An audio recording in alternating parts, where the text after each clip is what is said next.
Good morning, student. Today we will discuss about motion.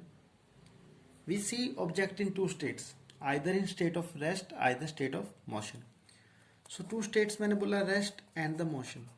Rest का मतलब क्या है कि अगर कोई ऑब्जेक्ट आपके पास है, सपोज ऑब्जेक्ट यहाँ पे है, and with the passage of time इस ऑब्जेक्ट की पोजीशन में कोई चेंज नहीं आता, तो ऐसे ऑब्जेक्ट को बोलते हैं हम रेस्ट में, या हम बोल सकते हैं इनको स्टेशनरी ऑब्जेक्ट. जैसे आपकी बिल्डिंग्स हैं, बिल्डिंग की पोजीशन में कोई चेंज नहीं आता. बिल्डिंग जो आज है, जिस जगह पे आज है, कल भी उस जगह पे थी, परसों भी आपकी उस जगह पे रहेगी. That mean they are in the position of rest.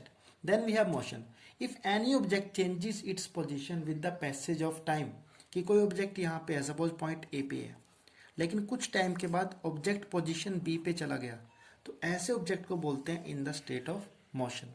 कि अगर कोई ऑब्जेक्ट अपनी पोजीशन चेंज करता है टाइम के साथ, then those object are said to be in the state of motion.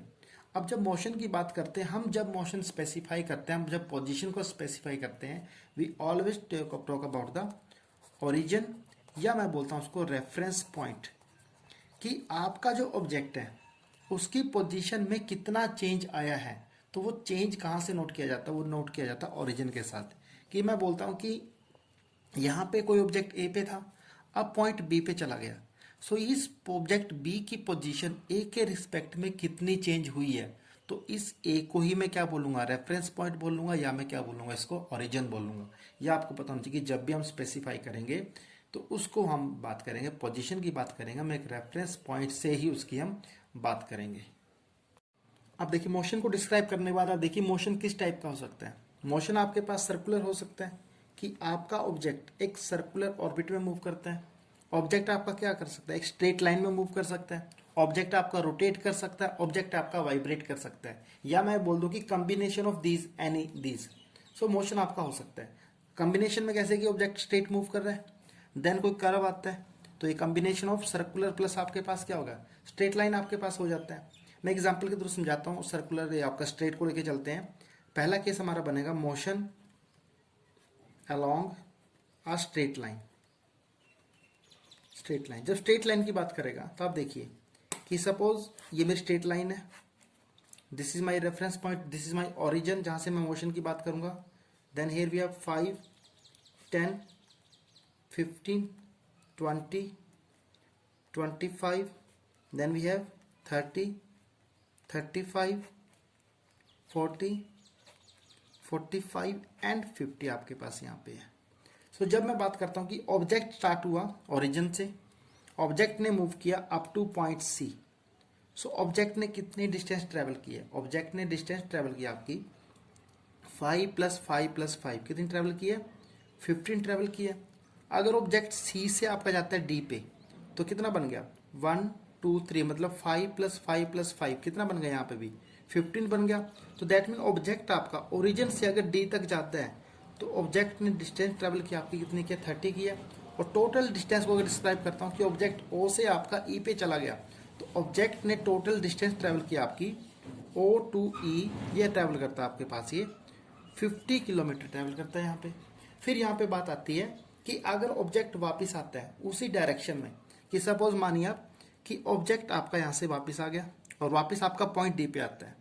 अगर मैं बात करूं कि अब ऑब्जेक्ट ने कितनी डिस्टेंस ट्रेवल की है, सो देखिए ओ से ई जाने में ट्रेवल किया था 50, प्लस ई से डी आने में कितना ट्रेवल किया? 1, 2, 3, 4, मतलब 20 ट्रेवल किया. तो ट्रेवल कितना किया? 70 किया. लेकिन अगर मैं बात करूं ओरिजिन से लेकर के इस पॉइंट डी तक, अब तो यहाँ पे क्या आपका सिर्फ 30 किलोमीटर रह चुका है, तो डिस्टेंस यहाँ पे कम हो गया. तो यहाँ पे आपके पास दो क्वांटिटीज आती हैं. एक आपके पास होता है डिस्टेंस, दूसरा आपके पास क्या होता है? डिस्प्लेसमेंट. तो डिस्टेंस आपके पास क्या है? This is the actual distance, this is the actual distance travelled by an object. And displacement आपके पास क्या होता है? This is the difference, this या पे बोल दो कि it is the distance between the initial and the final position of an object. तो डिस्प्लेसमेंट आपके पास है. अब देखिए, डिस्टेंस आपकी कभी भी जीरो नहीं हो सकती, लेकिन डिस्प्लेसमेंट आपका क्या है? जीरो हो सकता है. जीरो कैसे हो सकता है? कि ऑब्जेक्ट ने चलना स्टार्ट किया ओ से, ऑब्जेक्ट ओ से ई पे गया और वापिस ई से ओ पे आ गया, तो डिस्टेंस तो यहाँ पे कितनी बन गई आपकी? 100 किलोमीटर बन जाती है. लेकिन आपका डिस्प्लेसमेंट कितना बनता है भी, ओ से ई पे गया, ई से ओ पे, तो मतलब आपकी इनिशियल पोजीशन भी ओ है और आपकी फाइनल पोजीशन भी क्या है, ओ है। तो यहाँ पे ऐसे केस में आपका डिस्प्लेसमेंट क्या बन जाता है, जीरो बन जाता है। Next we have uniform and the non uniform motion. जब यूनिफॉर्म और नॉन यूनिफॉर्म की बात करता हूं मैं, इसका मतलब क्या है, यूनिफॉर्म एंड नॉन यूनिफॉर्म, कि आपके पास कोई ऑब्जेक्ट है कि पहले 1 आवर में वो ट्रेवल करता है 40 किलोमीटर, सेकेंड आवर में ट्रेवल करता है अगेन 40 किलोमीटर, थर्ड आवर में भी क्या ट्रेवल करता है, अगेन 40 किलोमीटर ट्रेवल करता है। दैट मीन एक ऑब्जेक्ट हर एक टाइम में सेम 1 आवर में सेम डिस्टेंस कवर कर रहा है, तो ऐसे ऑब्जेक्ट को बोलते हैं यूनिफॉर्म मोशन में है। लेकिन अगर क्या करता है कि पहले आवर में ऑब्जेक्ट ने ट्रेवल किया 40 किलोमीटर और सेकेंड आवर में ऑब्जेक्ट ने ट्रेवल किया 50 किलोमीटर। अब आप देखिए कि यहाँ पे 1 घंटे में 40 किलोमीटर जाता है, यहाँ पे 2 घंटे में 50, अगले 1 घंटे में 50 किलोमीटर जाता है। सो यहाँ पे ऑब्जेक्ट की जो डिस्टेंस ट्रेवल है वो सेम नहीं है। सो इस मोशन को बोलते हैं नॉन यूनिफॉर्म मोशन। आपकी जो स्कूल वैन है वो किसके एग्जाम्पल में आ जाती है, वो नॉन यूनिफॉर्म में आ जाती है, क्योंकि आप देखिए स्कूल वैन रुक रुक के चलती है, कहीं पे भीड़ आएगी तो वहाँ पे आपके पास क्या हो जाएगा, स्पीड बहुत कम हो जाती है, कहीं पे खाली सड़क आएगी तो स्पीड बढ़ जाती है। तो वहाँ पे आपके पास टाइम के अकॉर्डिंग आपकी हर टाइम में सेम डिस्टेंस कवर नहीं करता ऑब्जेक्ट। तो ऐसा ऑब्जेक्ट जब सेम टाइम में सेम डिस्टेंस कवर कर रहा है वो यूनिफॉर्म मोशन है। अगर ऑब्जेक्ट सेम टाइम में सेम डिस्टेंस कवर नहीं कर रहा, डिफरेंट डिस्टेंसेस कवर कर रहा है, तो ऐसे ऑब्जेक्ट को बोलते हैं हम non uniform motion. Measuring the rate of the motion, जब हम इसकी बात करते हैं हम बात करते हैं कि कोई ऑब्जेक्ट कितनी डिस्टेंस कितनी जल्दी ट्रेवल करता है। अगर मैं बात करता हूँ कि 1 किलोमीटर मैंने जाना है, कोई ऑब्जेक्ट उस 1 किलोमीटर को ट्रेवल करने में टाइम कम लेगा, कोई ऑब्जेक्ट उस 1 किलोमीटर को कवर करने में टाइम ज़्यादा लेगा। तो जब हम measuring the rate of the motion की बात करते हैं तो हम बात करते हैं distance travel by the object in unit time, और इसको डिस्क्राइब करने के पास हमारे जो क्वांटिटी है उसको बोलते हैं स्पीड। तो स्पीड आपके पास क्या है, it is the distance travel by an object in unit time. तो मैं सिंपली बोल speed equals to distance over time. अब डिस्टेंस को मेजर करते हैं मीटर में, टाइम को मेजर किस में कर सकते हैं, सेकंड में। सो इसकी जो एसआई यूनिट बनती है वो बनती है मीटर पर सेकंड, आपके पास इसकी यूनिट बनती है। और इसमें आपके पास क्या आता है, इसका जो सिंबल होता है, इसका सिंबल आपके पास को रिप्रेजेंट करते हैं हम एस के साथ। देन आप देखिए कोई ऑब्जेक्ट जब मूव करता है उसकी ये तो है नहीं कि डिस्टेंस उसकी सेम रहेगी, with the passage of time कभी स्पीड कम होगी, कभी स्पीड आपके पास क्या होगी, ज़्यादा होगी। तो ऐसे स्पीड को मेजर करेंगे हम एवरेज स्पीड के साथ। तो एवरेज स्पीड आपके पास आता है total distance travel, total distance divided by आएगा आपके पास टोटल टाइम, कि जब एवरेज की बात करेंगे total distance divided by total time की बात करता है। और अगर इसको मैं मैथमेटिकली बात करता हूँ कि कोई ऑब्जेक्ट कैसे मूव करता है, अगर मैं बोलता हूँ किसी ऑब्जेक्ट ने एस डिस्टेंस ट्रेवल की है, डिस्टेंस ट्रेवल एस आपके पास है, टाइम कितना लिया उसने, टी लिया, तो आपके पास स्पीड आएगी आपके पास V, V is equal to आपके पास एस बाय टी, जो आप पहले भी कर चुके हैं। तो वी इज इक्वल टू आपके पास क्या होता है, एस बाय टी आपके पास यहाँ पे। देन अगर मैं बोलता हूँ स्पीड विद द डायरेक्शन, कि अगर मैं यहाँ पे डायरेक्शन को इंक्लूड कर देता हूँ, स्पीड विद डायरेक्शन। अभी हमने पीछे बात की थी डिस्टेंस और डिस्प्लेसमेंट की बात की थी। डिस्टेंस के केस में आपका क्या बोला था मैंने, it is the actual distance. Displacement आपके पास क्या था, the difference between the initial and the final position.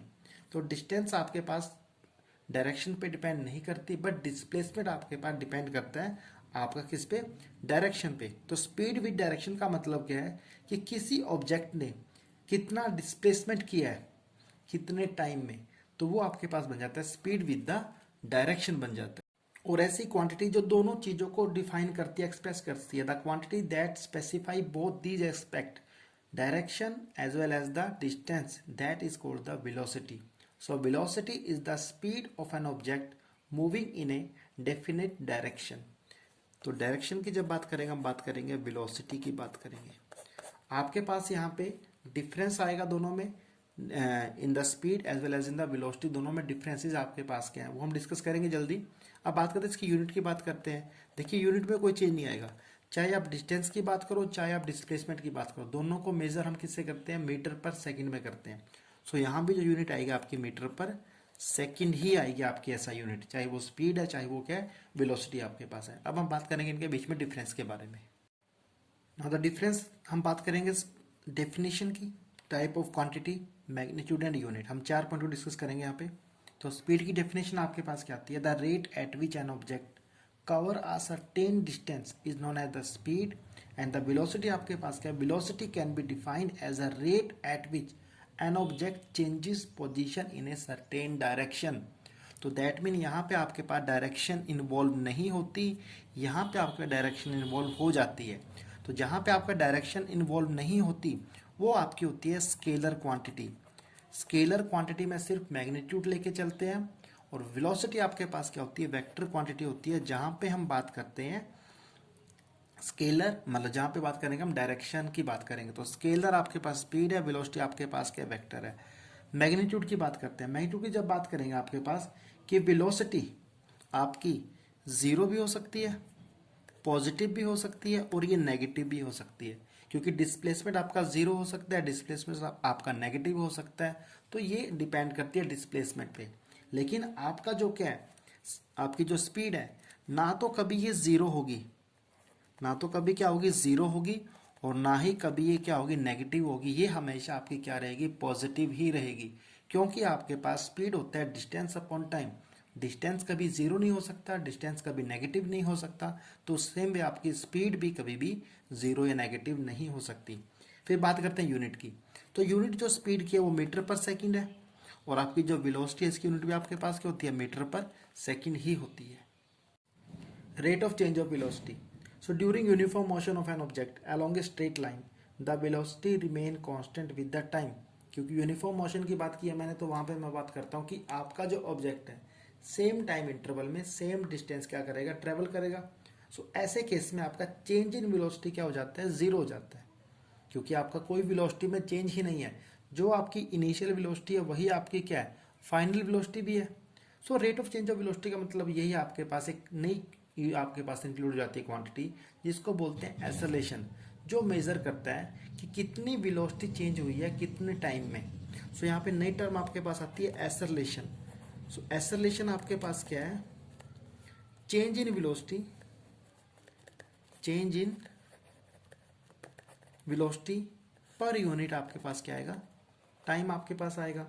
अगर मैं बात करूं कि कोई ऑब्जेक्ट इनिशियली, जो आपकी इनिशियल वेलोसिटी है वो आपकी u है, इनिशियली u है मेरे पास, टाइम मैंने ट्रेवल किया, सपोज मैं टाइम t की बात करता हूँ कि टाइम t के बाद आपकी जो वेलोसिटी चेंज हो जाती है, और आपकी जो फाइनल वेलोसिटी है वो बन जाती है v।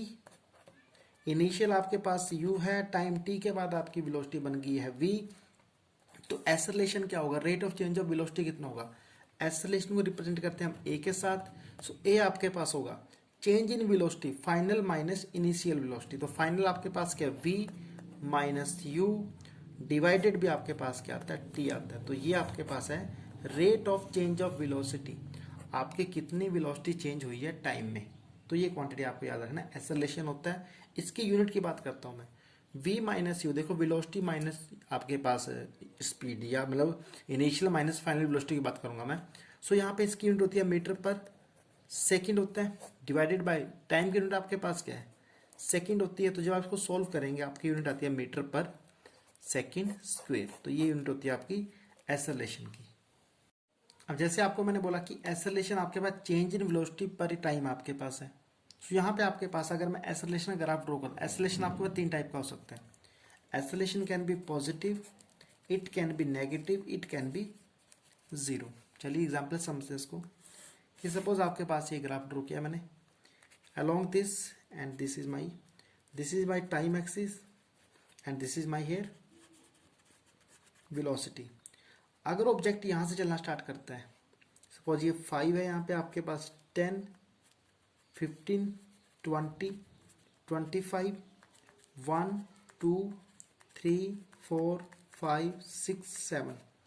सो जब टाइम चलना स्टार्ट किया ऑब्जेक्ट ने, कि आपका ऑब्जेक्ट सपोज 2 आवर्स में पहुंच चुका है यहाँ पे 15 पे, तो इनिशियली ऑब्जेक्ट आपका रेस्ट पे था, u इक्वल टू 0 हो चुका है। टाइम आपके पास 2r लगा और ऑब्जेक्ट ने वेलोसिटी कितनी बन गई ऑब्जेक्ट की, v आपकी बन चुकी है 15 बन चुकी है। तो यहाँ पे एक्सेलरेशन आपका क्या आएगा, v minus you by 2। Time की बात करूँगा, चलो टाइम लिखता हूँ यहाँ पे, v 15 है माइनस 0 बाई 2, दैट मीन आएगा 7.5 मीटर पर सेकेंड स्क्वायर आएगा। उसके बाद क्या होता है, कुछ टाइम के लिए आपके ऑब्जेक्ट का मोशन क्या हो जाता है, कॉन्स्ट यूनिफॉर्म हो जाता है। तो जब मोशन यूनिफॉर्म हो गया आपके पास यहाँ से लेकर के यहाँ तक इंटरवल, अगर मैं ये ए बी सी, तो ये जो केस था आपका, ये ए टू बी का केस लिया मैंने। अब मैं लेता हूँ केस बी टू सी, क्या आपका ऑब्जेक्ट बी टू सी जा रहा है, तो आपकी बी पॉइंट पे वेलोसिटी कितनी है इनिशियल 15 है, सी पॉइंट वेलोसिटी आपके पास क्या है 15 है, दैट मीन आपका जो एक्सेलरेशन होगा 0 हो जाएगा, क्योंकि 15 माइनस 15 डिवाइडेड बाई टाइम आपको 2 लगा है, तो 15 में 15 0 बाई 2, तो आपका एक्सेलरेशन कितना बन जाता है 0 बन जाता है। तो जो बी टू सी का आपका कर्व है ये नोट करता है आपको 0 एक्सेलरेशन। फिर आगे देखिए कि सपोज ब्रेक अप्लाई किए और आपकी स्पीड क्या होगी, कम होगी। अब गाड़ी की स्पीड सपोज देखिए, अब मैं बात करूँगा सी टू डी की, सी टू डी, सी मतलब आपकी इनिशियल वेलोसिटी सी पे कितनी है 15 है, ब्रेक अप्लाई किया, गाड़ी रुक गई यहाँ पे, आपका v कितना बन गया 0 बन गया।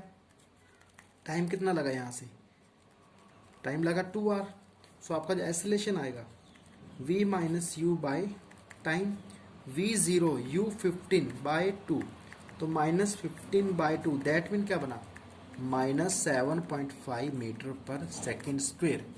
सो ये आपका एक्सेलरेशन है, जहाँ पे आपका पॉजिटिव एक्सेलरेशन है, ये आपका क्या बन गया 0 एक्सेलरेशन। और ये ग्राफ क्या शो करता है आपको, नेगेटिव एक्सेलरेशन को बोलते हैं रिटार्डेशन भी हम बोलते हैं, डी एक्सेलरेशन।